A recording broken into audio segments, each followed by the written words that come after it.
Welcome to Oregon Voters Digest, the program that brings forward the social and political issues that are important to people living here in the Pacific Northwest. And now, your host, Bruce Broussard. Welcome again to this segment of the Oregon Voters Digest. I'm Bruce Broussard, your host.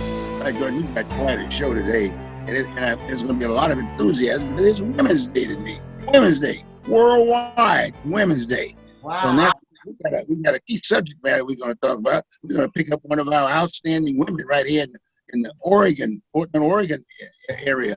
And I'm talking about namely Commissioner Joanne Hardesty. We'll give you all the details about what that's all about. But what we're going to do, we're going to start off with, first off, we've got two co-hosts with us today. We got Rachelle Dixion, and then we got Liz Taylor. Oh, if not, Dixion too. Well, I tell you, these ladies have already hooked up. They're tough. But what we're going to do, we're going to give them each 5 minutes each and just talk a little bit about themselves and whatever. This is Women's Day. I want to make sure that you understand that these ladies, they're really active. They are active individuals. It's not only just in the Portland area, but throughout the United States. Their resume is huge, ladies and gentlemen. And that's why I want to make sure you recognize these women, because in all due respect, they are part of the Oregon Trail. Okay? I mean, they're talking about the statue up there in the mountain up there, Clark or whatever, the guy who's with Clark. I'm talking about these women right here. Okay? True American, big time. All right, Rachelle, how you doing? I am doing just fine. Thank you so much for having me today, Bruce. I appreciate it. Fantastic. How about you, Liz? You doing okay? Everything's okay? Everything is wonderful. Okay, sounds good. Well, look, this is Women's Day. And like I said, why don't you all take a little time and we'll just share. Take a few minutes and talk about yourself as far as whatever you want to talk about on Women's Day. This is your day. Rachelle, you first. How's that? Okay, that works for me. So again, I appreciate you having me here today. I'm very excited to be here on Women's Day. I consider myself a feminist, as I think we should either be feminist or we should be working to be feminist. And I'm excited about the changes that we have going worldwide with making women's health care more available in various countries. That happened in 2021. And I saw it going the wrong way for a while. So I'm just excited to be involved as a person who has a 10-year history in healthcare. I also have a paralegal background, married an attorney. So I've done a little bit of everything. And right now I'm mainly working on food justice and land justice. I have the privilege of working with the Biden and Harris administration on farming and African-American farmers. I'm working on that, and I'm also working on the city issues as well. So I continue to show up and be present every day, and thank you so much for having me. Sounds great. All right, Liz, how you doing? Let's talk about Liz. I'm doing great on this Women's Day, and you know when it slipped my mind that today is Women's Day. But now that you mention it, my experience with Women's Day stems back to the AME, the African Methodist Episcopal Church, Portland, Oregon. And we represent in all the churches in Portland, especially Black churches, we honor Women's Day. And we always have a major all day and all evening presentations from women in Portland that we honor. So I would like to take this opportunity right now to honor a few women that I grew up with that are my mentors. A couple of them have deceased recently, and one is Cicely Tyson. The other one is Miss Minnie Bell Johnson. She died at 104 years old. And then my aunt, Joanne Barrett Mitchell, who was 87 years old, you might have heard about her during the last couple of weeks during the snowstorm, where a senior citizen had wandered away from her home on 15th and Killingsworth, and she was located downtown about 12 hours later and returned home safely and okay. So that's another story that I have yet to get the facts of. And then I'd like to say happy birthday to Auntie Ruth Stone, who turned 95 years old yesterday. And I mean, she is still live and kicking. So, I mean, according to Aunt Ruth, 95 today is like the new 55. Awesome. Awesome. So God bless you, women. And let me see, what else? I'm going to turn it back over to you, Bruce, and get the show on the road. Okay. Well, before we get into this other area, I want to recognize a woman, by George. I tell you, this is Women's Day, and I tell you, this woman has taken on a task, and I've known this woman for quite some time. I mean, wow, you talk about a lady. I mean, just imagine being able to chat with her and this, that, and other. And I'm talking about my wife, just putting up with me and something else. This is Women's Day, Yes. So I take my hat off to you ladies. Trust me, I take my hat off to you guys. And naturally, I know more about the two of you. And naturally, I know more about Norman, whatever. But the fact of that is, those are you guys are three women in my life now, got me? Because this is my lane. I'm dealing with the whole issue of educating our community across the board and talking about some of the issues, some of the major issues, if you will, that are impacting Black women, if you will, and we are talking about that. That's what we're going to be doing. That's our subject matter today. And we're highlighting one of these women right here in our midst, here in Portland, Oregon, the largest city in the state of Oregon. Okay, got me? And I'm talking about the first Black woman elected to the city council, and I'm talking about Joanne Hardesty, Commissioner Joanne Hardesty. Boy, what a woman, I tell you. Yes, indeed. Besides being a veteran, you know what I mean? Besides being a veteran aspect of it, I mean, she's a hard-working woman. She came to this town, like many of you, you women, and she basically took an active role in the community. And she's constantly taking on tough subject matters, for instance, like police. And she was hired by the Albina Ministerial Alliance, and she got very, very much involved in the whole issue of police. I mean, profiling, you name it. She was there. I mean, she was doing some other things. But boy, I tell you, that in fact, that is still an issue that is still plaguing us today. People are still looking for solutions. And they've asked whether they're talking about police reform and things of that nature. And I'm just giving you some little goodies about her. We're going to be talking about her anyway. But the fact of it is, she's taking on this tough subject. And it's not changing while she's sitting on city council. I mean, she's picking up all kinds of areas, if you will, that are of interest and of need of solutions. You got me? And unfortunately, she is not the police commissioner presently for the city council. She should be. There's nobody on the city council that has any background whatsoever on the whole issue of police. She does. And then most of those issues, those major issues, are impacting Black folks. Issues like profiling is a major issue. And the number of Black youth that are in the criminal justice system, that's a major issue, not only just for Black folks, but for the entire city, if you will. And we're in a very positive mode. So my point is, she's great. She's fantastic. She was just recently assigned transportation. I thought that was interesting. My mayor, Wheeler. And then at the same time, she got into the neighborhood association piece. In fact, she's featured in today's Tribune. In the latest Tribune, she's featured in the Tribune. But she took on Southwest Portland Neighborhood Association. And guess what? She asked them from the program. These people, I'm talking about where the money was. She basically said she went over there. Not only did she ask them from the program, she went to them and told them why she was asking them from the program, and that the city now will take control of, like they have on a couple of the other associations, if you will, because of the money situation. And she said, and boy, I tell you, in the statement that she made from the standpoint of saying, look here, we have to account for the taxpayers' money.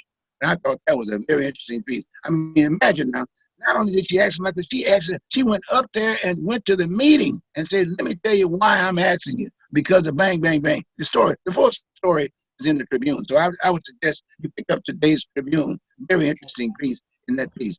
So this is Women's Day, and we want to celebrate that piece. So I thought I'd throw that out as kind of like an introduction on who Joanne Hardesty is, and then we're going to go on, because there are some areas there that I'm sure that you all are interested in terms of that you would be able to cite some of those concerns. But that's what we're going to talk about today.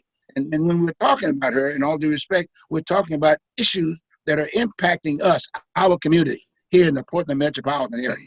So with that, that's basically where we are. So let's open it up. And I think, and I'm just throwing this on the table right off the bat. And one incident, the major incident that we're talking about today was that this hit and run kind of a situation. Supposedly, she was identified as being she was a hit and run kind of a person, meaning that she wasn't a victim. Someone identified her as the person who incited the hit and run aspect of it. And then now today, all of a sudden, it wasn't. That was not the fact aspect of it. But as you know, in this media world, I mean, once you get hit in a negative thing, that's the thing that sticks out. I mean, it's almost like the attack in Washington, the January 6th piece, right? That was it, yes, February 6th, yes. Right? The peace aspect of it. I mean, that first hit, that's what people remember. Some people don't want to remember it that way.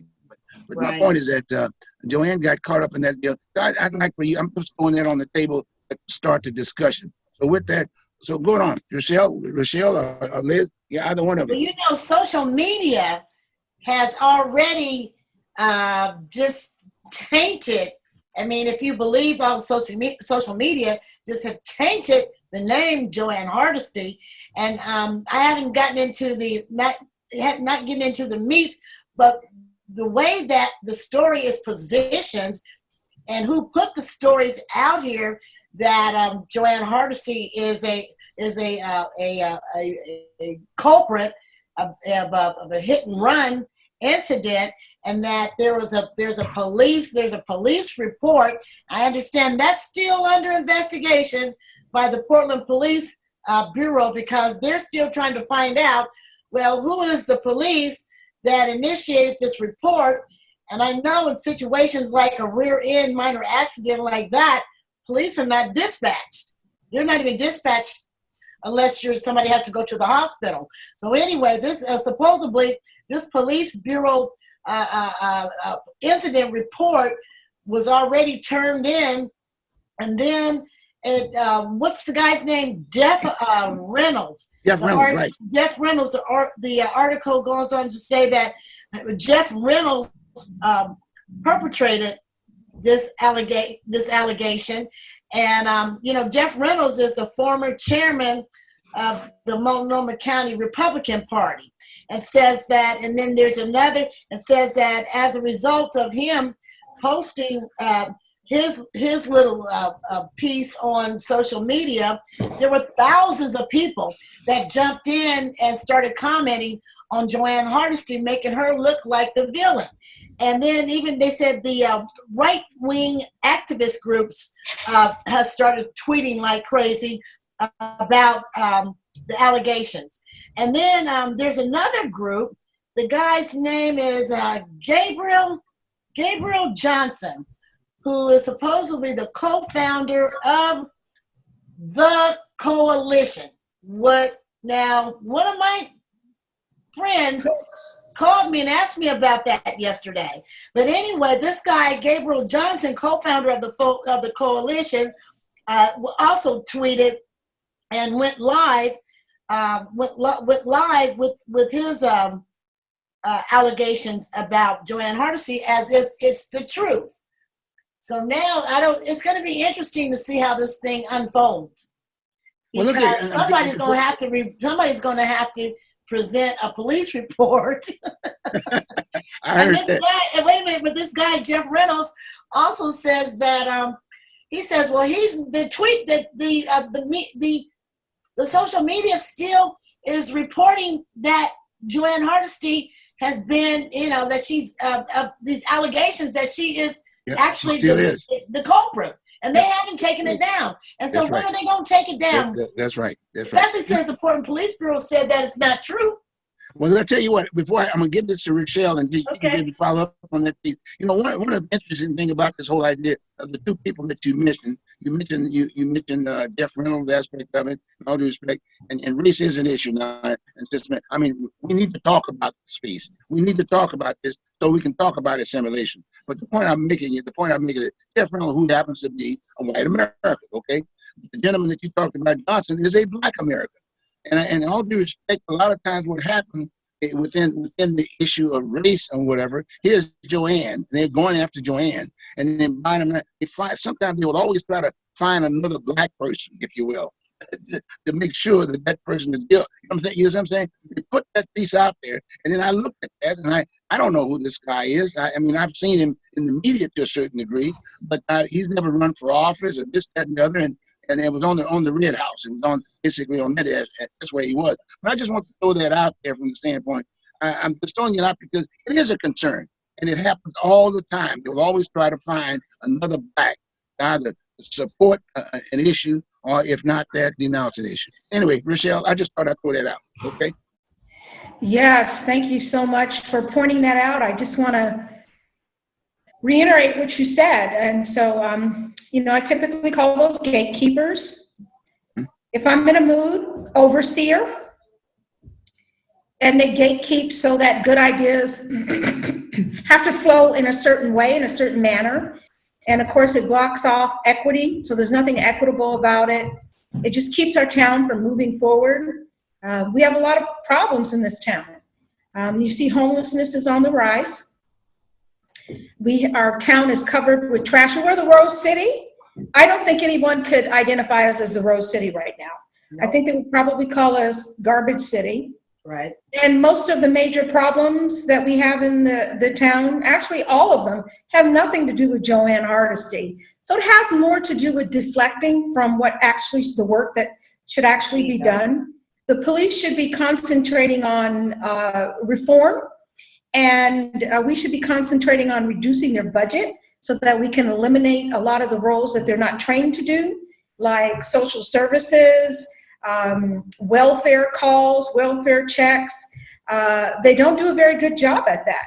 And Joanne Hardesty has been the person who's most fighting to get that fixed. And I think police would have to agree with her. They're not trained in those areas. They should simply not want to have mission creep where they're out there in a situation doing a job that they're not prepared to do. They don't have the tools, they don't have the knowledge, they don't have the skills. Why would anyone put them in this role? And so she's been the only one to accurately see it from, I think, the side of the communities of color, especially the Black community, and as well as the police community. Because there's a lot of work that they don't want to do, that when we're sweeping them, when we're pushing them from neighborhood to neighborhood, that we're not solving the problem, that we're spending a lot of money doing that. And so I think she's very practical. I'm looking forward to what she does in 2021. And I'm so sorry. I know I'm just probably talking so long, but as a person that's run for office, I know how easy it is to get criticized. And I know that even when you do the right thing, someone will take it and twist it and say, hey, you're doing something that you shouldn't be doing. The point is just to discredit her. I've been there. Just right before a recent vote, someone did something to discredit me. And I was just like, whoa. They attributed something to me that I didn't say. They just copied, posted, combined something I did say, and then used it to malign me. Mm. So I see the same thing going on with Joanne Hardesty. I see it as definitely being a pattern. And what I think the citizens of Portland want is the trash off the street.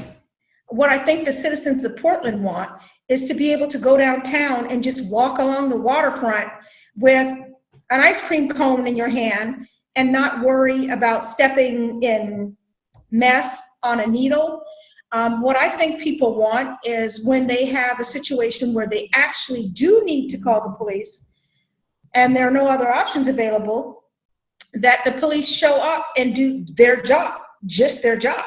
Because right now, crime is running rampant and the police aren't controlling it. However, they weren't controlling it before. So we can't say it's a dismissal of the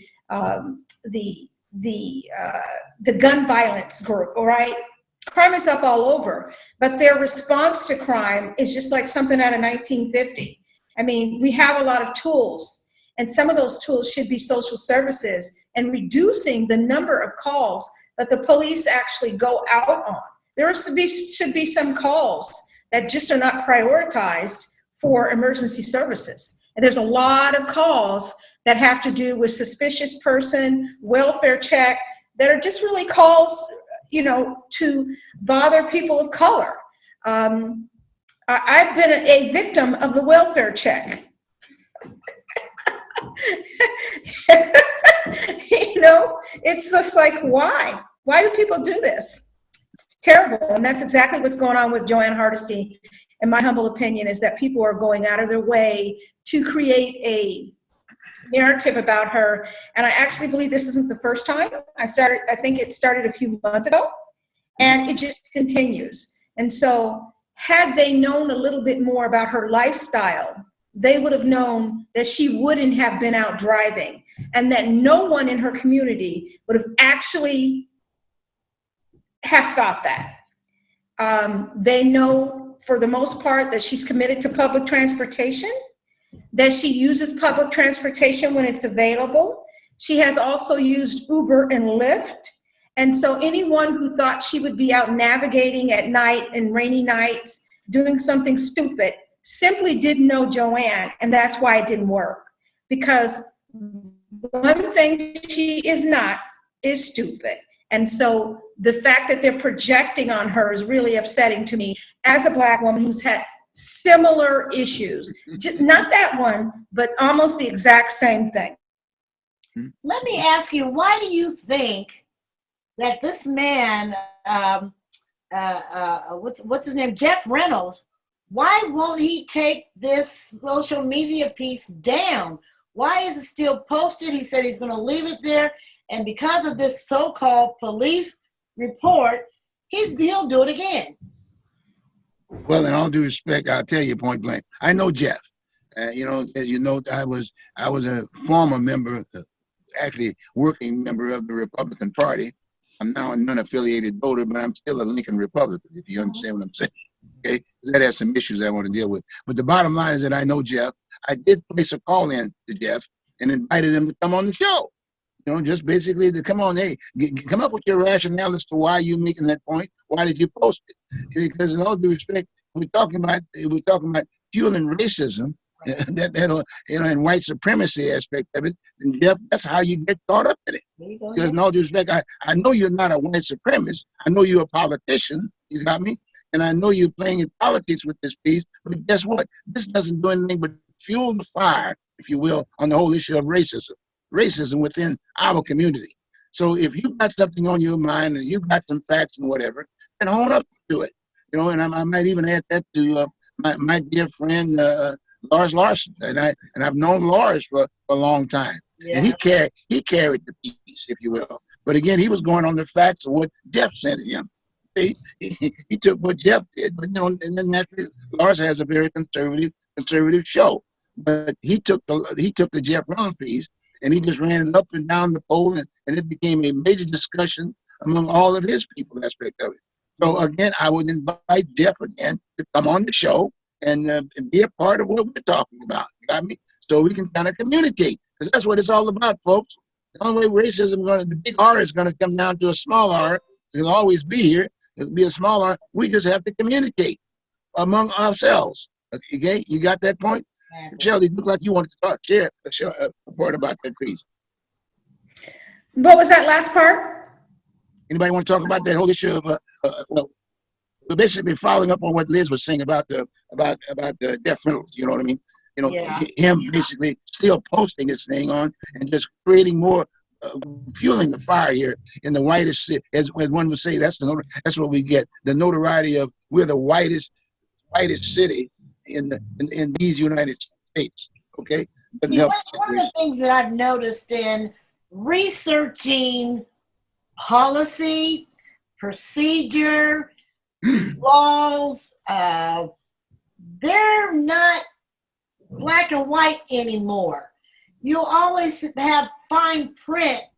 And like, for example, the Oregon Cares Act, you'll always have fine print that talks about a reasonable translation or interpretation of what the words are supposed to mean by one other person, or modifications to a specific policy or accommodations. I mean, words like that are being used, and just those words can change the whole meaning meaning of a statute or a law that can apply to some or to this particular group, but not to this particular group. So there's so many things that are going on in politics in the state of Oregon in terms of decision making, in terms of our elected officials carrying out the mission for all the people in the state as equally. And so we end up with what we call violation of civil rights, violation after violation of civil rights that affect the majority and not the minority, or affect the minority and not the majority, because we don't have equal representation. Hey, And then we have taxation without representation. And taxation equates to power. Okay. Can I say something about taxes, Bruce? Yeah, going on. Okay. It's Women's Day. Oh, good. Okay, great. I like flowers. There is a funny story about my son wanting pizza. I'm going to tell you that story, okay? So I'm in the car with my friend, and both of our kids are in the back of the car. And we just come from doing that corn maze. And my son's having such a great time, he wants to extend it. So he decides he'd make a practical, solution and offer it up. So he says, "You want to go get pizza while the parents talk about taxes?" And I just bust out laughing because they were like 8. And I was like, wow, do parents talk about taxes that much? Do I talk about taxes that much? It's like, oh my gosh. But now I'm going to talk about taxes. Okay. As a Democrat, second-class Democrat, let me say that, okay? I'm a second-class Democrat, no doubt about it. I'm in the nosebleed section of Democrats. Now, that doesn't matter that I was vice chair, okay? Actually, I think I'm still vice chair. I don't know that anybody got that. I think I'm still vice chair. We had a vote, and they didn't actually vote. They made a mistake. And I told them they made a mistake, but they didn't correct their mistake. And I'm just like, oh my gosh, this is what I mean. Follow the rules, people. But I digress. Taxes. We continue to pay a high amount of taxes for very little return. We are number 49 in education right now, in terms of overall. And what we do, and I'm not saying that Portland City Council is responsible for Portland Public Schools, just to clarify that, because someone will undoubtedly send me that message saying, well, you don't know what you're talking about because, no. What I want to say is, overall, anywhere that you can measure the progress of Blacks, African Americans, you will see that we are at the bottom. So this entire place is number 49 in education. So what do you think when you go into the schools and look at the Black children, where they're at, okay? So they're not competitive, okay? And this is a global society. I mean, you can get on a plane, and I'm sad to say, if you put your kid from a public school on a plane right now and flying east, when they get there, you're going to find out they're behind. Even if they say they're on point here, when you get there, it's different. And because our educational system is bad, we don't have representation in our educational system.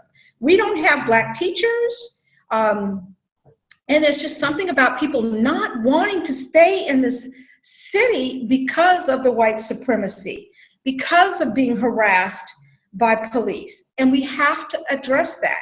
And we can't make it Commissioner Hardy's job to address everything. We need to have a city council that's capable of playing different roles. And we definitely need Ted Wheeler to not be the police commissioner as well as the mayor, okay? I've run into a problem with that when I had to tell him about disability access. And I told him when he had a presentation with about 250 people present, that as the mayor, he should have set the example and not went to an event of that size with no interpreter, and a person who was deaf said they were coming and was a candidate. And so I just thought I'd post the video because I was taking a picture of the video of the speakers. And then I saw Ted Wheeler and I just said, hey, let me talk to you. So the camera was rolling. And I had it down at my side because I wasn't trying to put the camera in his face. But people viewed that thing like 3,000 or 4,000 times. Okay? Wow. Yeah, 3,000 or 4,000 times. And after I saw it, I was a little nervous. You know? Wow. I'm like, am I going to get a ticket now? Hold that ticket that you have right now. We're going to take a short break and we're going to start with you and finish that point. Okay? Folks, hey, call your neighbors and look at this second half. We'll see you in a moment.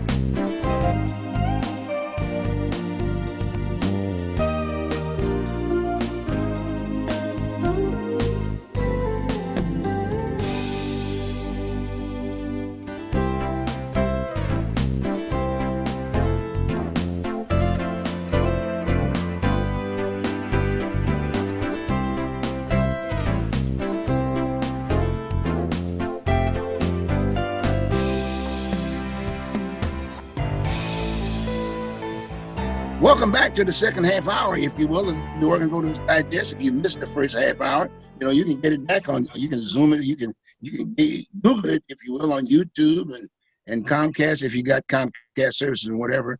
But the bottom line is that we've had quite a show. This is Women's Day, and what we're doing, we're taking the opportunity to highlight a strong woman and maybe an eventual type of a woman. And I'm talking about Commissioner Joanne Hardesty, who's the first Black woman that's on City Hall. I mean, it was awesome. Then I've invited, two tough, hard-nosed and all due respect, very, very community-oriented women here within our midst. And I'm talking about Liz Dixion and Rachelle Dixion, if you will. And both of them are here with me today. And we're having quite a show, if you will. We're talking about Joanne Hardesty, the city commissioner, and then the issues that she's involved in, and then at the same time we've giving the two women here an opportunity to talk about their issues, which shows you we have leadership here. You just got to make sure one reaches out and identify these ladies. One of which did run for office. I'm talking about Rachelle. She ran for city council, and that's I ran. But this is Women's Day, okay, got me? So I'm sort of excited about the fact that. She did run for office. Hopefully, we'll try to encourage her to run for office again, because that's what this is all about. Got me? And then Liz is just sitting right there too. She's a researcher. She's a communicator. She's a salesperson. I remember her when I was in the sales aspect of it too. But she knows that community. This is her history. She was born and raised here. But the bottom line, she's very, very much involved with her community. She gets involved with her community, and it's just beautiful to have these two ladies here with us, and I want to commend them again to all of the hard work that they've been doing in that community. It's a timely thing that we're doing this because we've got some issues that we need to resolve, and I'm talking about the whole issue of race between Black and white. And the only way we're going to get to the point where we talk about solutions, we're going to have to talk about it. That's what we're doing now. We have to talk about it, express it, and whatever, and do it. And we're showing some example, and we're using this one example of how they're treating Joanne Hardesty on this whole issue of I'd call it a drive-by. It was another piece. But the fact of the matter is that we're just using that just to show them how they can take something in a negative vein that she was not guilty of, and then place it on the front end of media, and then still sitting there. And I like the idea what Liz Taylor had made the point about the fact that Jeff Reynolds was still posting the fact that she was one of those individuals that she was the individual that did this incident in a negative way. Rachelle? What was my point? I think I had several good points. you were talking about your son or something. You mentioned about taxes or something. Was that right? Taxes. Yeah. So my son just made that joke. He was like, he wanted to go for more pizza, and so we just finished that corn maze. And I'll tell you, I went to the corn maze with a military man. That was a mistake because he thought the point was to get out. And so he kept using, like, if you hang a left, he applied some strategy to it. And I'm like, no, we want to get lost. And so we got out of the maze, and my son just was used to getting lost with mom. So he really wanted to go and do something. And he thought that what we should be doing that would be taking up a lot of time was talking about taxes. And I want to tell you something. He was only 8, but I realized I spent too much time talking about taxes. They're not fair yet, and they're not allocated fairly, okay? Exactly. Most of us come from a background where our parents were very fastidious about teaching us the values of money and using their money in a way that had the most value. And my mother worked hard, my father worked hard. He was an electrician, he was a union member, he was a member of the service. My mom later on became a preschool teacher. Money did not necessarily come easy when you had 7 children, and I am the 7th child. So I started in the berry fields at 8 years old. So if you don't think I know what a dollar is, I know what a dollar is, okay? So if you pick berries in Oregon during the summer, holler. Okay, so I knew what a dollar was, and I could count a long time ago. And so when I see what they're spending for the quality of education that we're getting, I'm embarrassed. I could flunk your child for free. I could arrest people for free. If you give me a badge, I can go out there and just arrest people indiscriminately. We are paying for more than that, but we're not getting it because we're not applying our money in the right way. Instead of paying for rapid response to go out there and clean up one camp and then push the people into another camp. Now, how many spots do you have to clean up?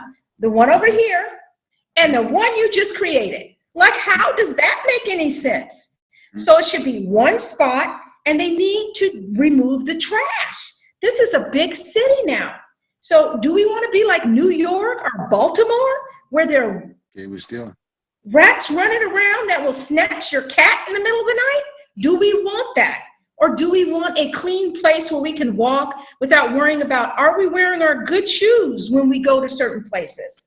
Okay? Because it's gotten that bad that I'm worrying about if my shoes have a strong enough bottom for the needle I'll step on. I start to buy some of those combat boots. That's what I'm thinking I'm needing to walk downtown. Yep. So we have to start putting our money where our mouth is. We have to start putting our money into housing, not into cleaning up trash. We have to help people get on their feet. And I would say that right now, our city council has done a very poor job of recognizing what needs to go on in certain areas. And we know for a fact, I'm not surprising anyone when I say housing, and it goes downhill from there. So I am of the mind that the police need half the budget and half the role. So they don't need to be doing mental health work. It's not what they're trained for, right? They're not social workers. However, right now we have a crime surge, and instead of addressing the crime surge, they seem to be doing racist things like investigating Commissioner Hardesty because somebody thought that's the way we should spend our money in a pandemic. So I want to let white people know who think, well, it doesn't affect me. It just did, because your tax money is what was used to disenfranchise Hardesty, and it's been used before to disenfranchise her. And as it continues to be something that works, we're going to see it more and more. Do you want to spend several $100s to investigate something like that because someone has a political motive? Or do you want to see downtown not boarded up again? Do you want to see police officers that live in your community, that look like you, that are diverse, and can actually handle crime? Or do you want them going out for false reports? And that's what that was. That was a false report. Who's going to jail for that? Who's getting a ticket? Who's paying for the investigation? Good point. Well, in all due respect, folks, it goes right back to leadership. And in most cases, the city council is supposed to have a leader. It's supposed to be a mayor, Mayor Wheeler. He's the leader aspect of it. And just like you're getting ready to talk about the Hardesty piece aspect of it, he didn't get involved in this issue until all that negative publicity on City Commissioner Hardesty was out there. Mhm. And he was basically forced in there.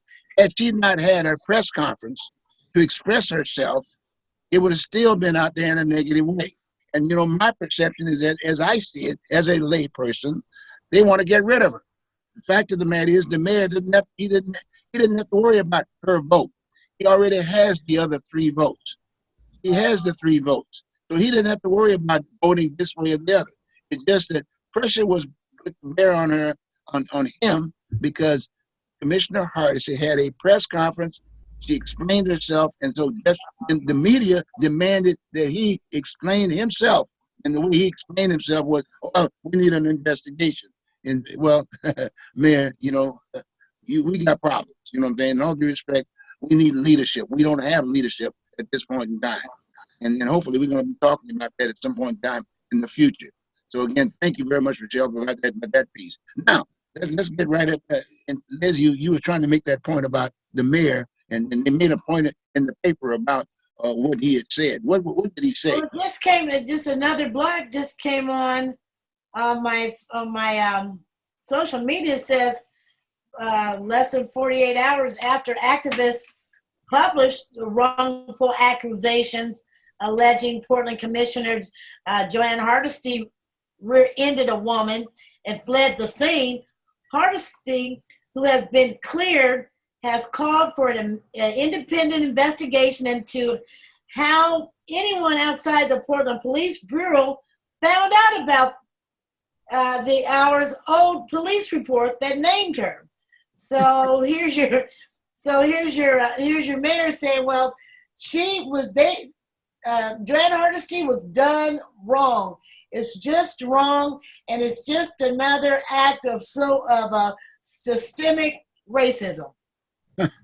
No, well, in all due respect, that's another issue. The guy, as far as I'm concerned, he created the issue to begin with. Okay, all right. He knew about this issue before. But if you're a mayor and something like that happens with one of the constituency on city council, the first person that should have been contacted at City Hall was, guess who? The mayor. And then the mayor then would basically, i.e., the public doesn't need to know about these negative things. If in fact one of his constituencies are basically involved in that kind of situation, he would have gotten involved in it and made sure that the facts were correct. And that did not happen. And again, that's just a reflection on the kind of leadership. And I think some of the comments that Rachelle had made from the standpoint that we have to deal with it. We're going to have to deal with something. And on that same note, folks, I'm throwing it out because this is still Women's Day. I mean, rumors has it that there's a recall, a serious recall on the Mayor Wheeler. And that's out there on the table right now. See, you're not going to hear much of it until maybe sometimes in July, sometime in the July area, because you have to wait at least 6 months. If in fact you're thinking about recall, he has to be in that seat for 6 months before you can get into the recall deal. That's that's the process aspect of it. And I think there's going to be a serious situation during this particular time. And I'm just throwing that out there. I know we are.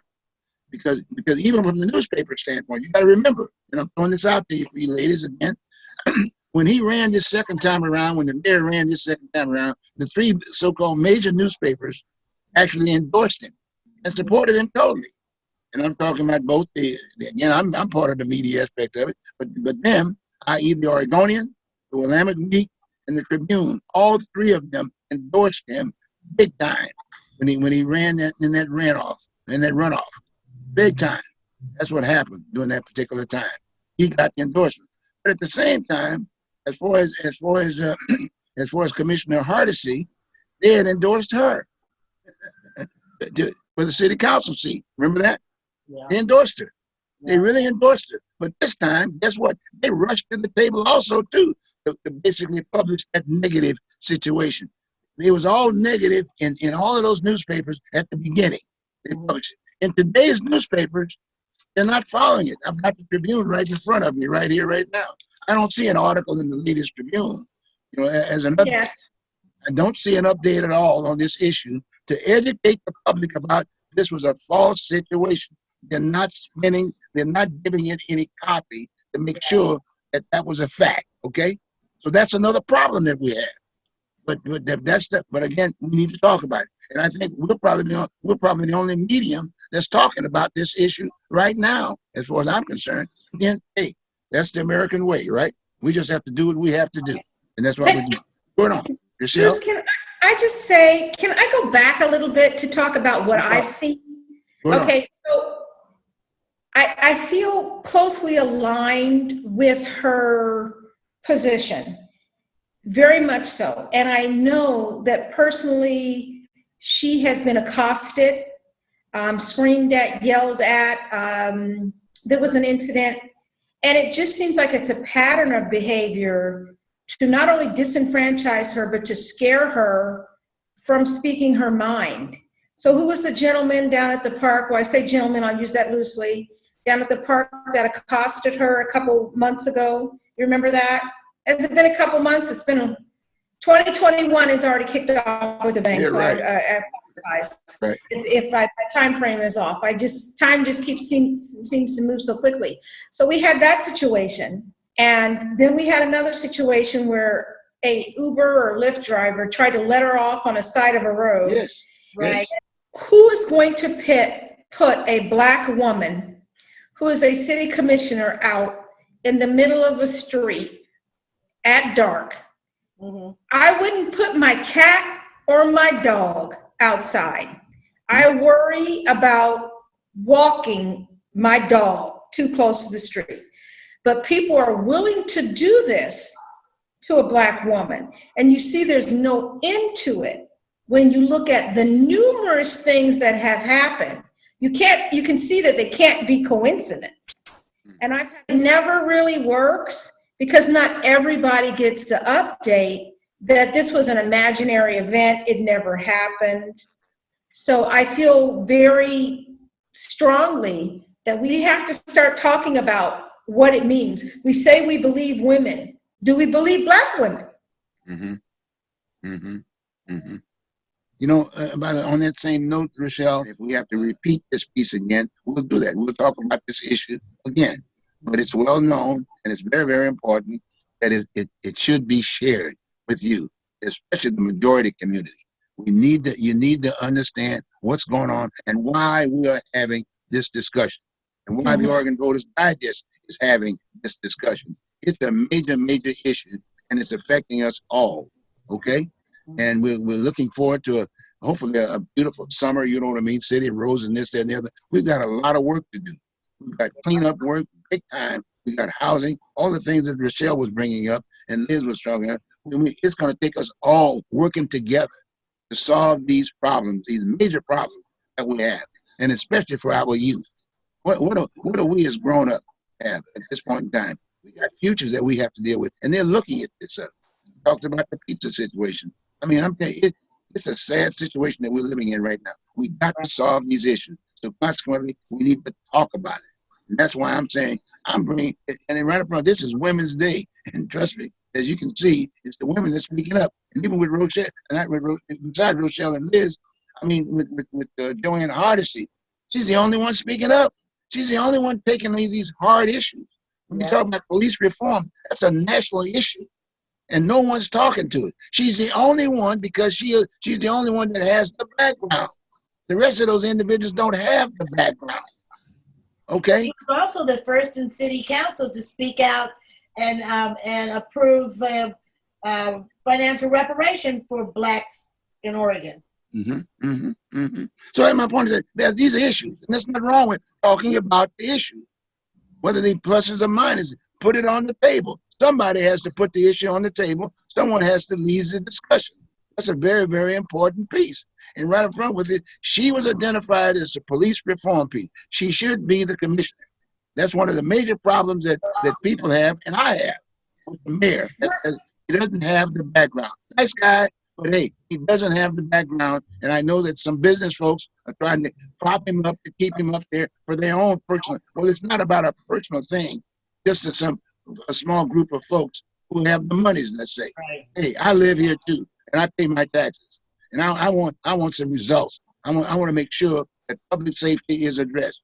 And if I pick up the phone and I've got a problem or I see an issue, I want to pick up the phone. I don't want to hear this business because guess what? It's in the black community or this or that or because it's Bruce Broussard or whatever. No, you do your job. You do your job. You're law enforcement officers. Bang, going on. Who wants to chat about that piece? Anybody want to get in at this point in time? How about you, Liz? You ready? Well, we still have to bear in mind that something's going to have to be done with the recruitment process of the Portland Police Bureau, because we got a huge Liz, so she can employees. Yeah. Liz, did you want to elaborate on that? I got some. I want to talk about that too. With the deficit in the employees, amount of police that we have to handle the major crisis and the situations that have been taking place in Portland for, say, the last, year? Okay. We don't have enough. We don't have enough police, and the people are not really applying to be police officers. Liz, I have to say something. I'm going to counter. But listen to me, because we might be saying the same thing differently. Possibly. So we don't have enough police officers actually doing the job that they should be doing. There you go. I agree. They're doing other jobs. They're not social workers, okay? I was a Boy Scout leader. I know how to hold hands. That's not what the police are for. If the police are called, you need a gun. You're hiring the state to stop something from happening. And this thing that you're stopping from happening is really bad. Now, I have to say, I've been robbed. I don't even know if I want to say the number, right? But multiple times. My car has been broken into multiple times. And the supplies that I have are for the houseless. So I have food that I cook and I load up and I take the food. And a couple times, more than a couple times, when I get home, my back, the way my back is, Yeah, I hear that. So I tend to leave the things in the car, like tents or whatever, and I hope nobody sees it. Well, I had to stop doing that because they do see it and they've broken into the car. Now, they don't come and take a police report. You just fill it out online. When you call the police, you're likely to get put on hold. And get this, I want to say this because I want this to change, and I haven't said it out loud, but I'm going to say it on the Bruce Broussard show for the first time. Now, the fact that our elected officials have not availed themselves to emergency information, and they keep doing the same thing in a pandemic. They keep sweeping people from place to place. The CDC has said, don't do it. They keep doing the worst things. They put up these temporary camps down at CP30. Here's a little secret.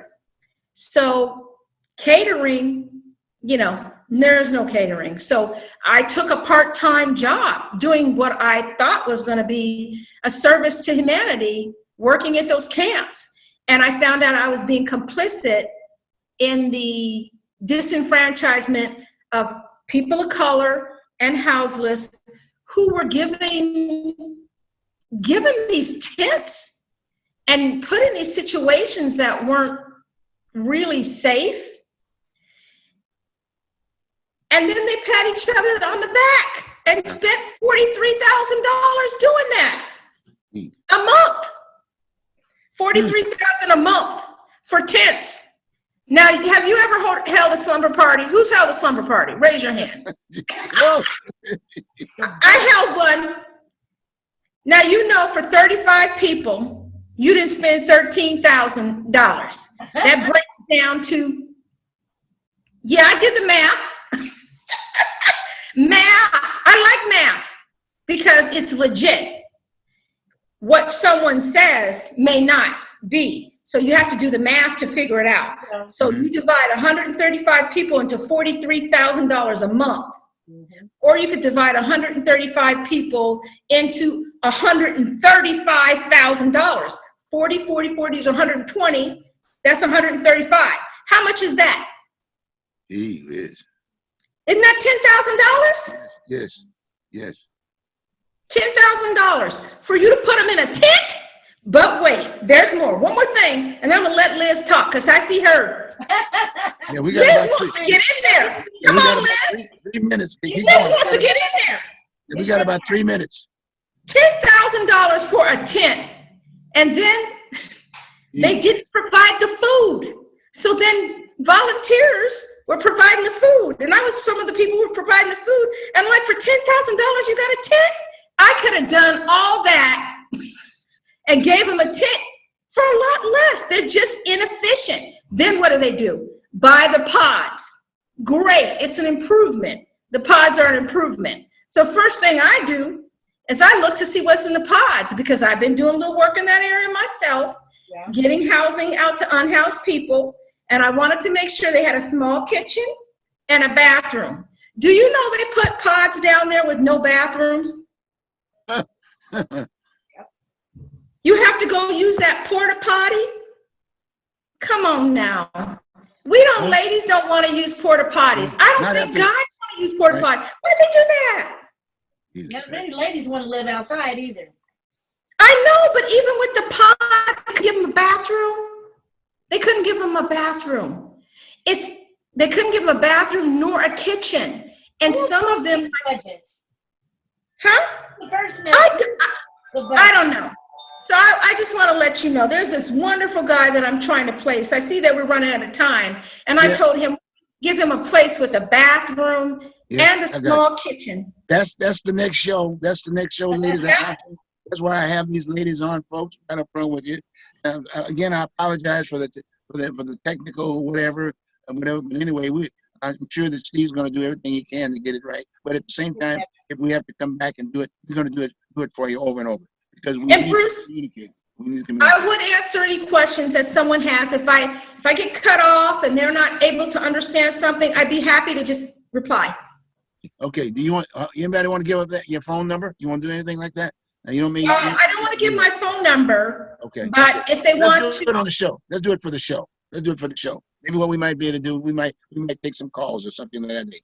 Good idea. I'll give you mine. I'll give you mine. 503-701-0457. You can call me. Ooh, let me call Bruce right now. There you go. If we get something, I'll put it back on the table. But again, like I said, we want to give this a call, and the Oregon Voters Digest is going to do the job. Again, this has been Women's Week. Ladies, I want to tell you that you guys are, right up front with you. You're the best there is. Trust me. Thank you. You're the backbone of what we're all about, okay? And you're the backbone in this city. And right up front with you, and hopefully we can get the kind of leadership and maybe get more women in these leadership roles aspect of it. Maybe we might get to solve some of the problems that we need, okay? And again, like I said, thank you very, very much. And it's been just great. And I tell you, I really appreciate it. Congratulations again. Happy Women's Day. Love you all. God bless. Take care. Bye.